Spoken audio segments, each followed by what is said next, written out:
Good afternoon, Badgers. Your Adjutant General coming at you with the tag message for the month of May. I'm coming to you right now from the Green Bay Radisson. We're up here for the weekend of April 27, 28. This is the State Association Conference, WINGA and WINGIA. We're having a joint conference, and I'm just touching base to tell you about these associations.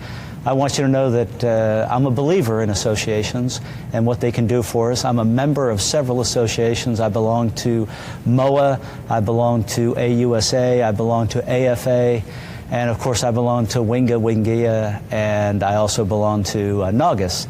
And the reason I believe in these associations is because what we do in the military is very important to our country. And part of what we do in the military is to make sure that we can meet our requirements for the Army and the Air Force. And one of the ways that that message gets communicated is by professional associations. Now, we in the National Guard, we're not professional in the sense that we're full-time Army soldiers or full-time airmen in the Air Force, but we are professional. We live up to the Army and the Air Force standard, and most of us are working downtown or going to school, and we put this uniform on the weekend, and when our country needs us to, we mobilize. And that's a really unique aspect in national defense.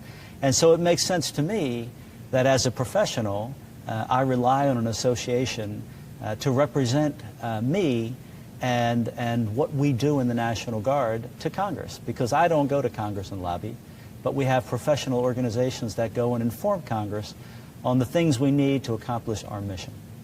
So there's no requirement to be a member.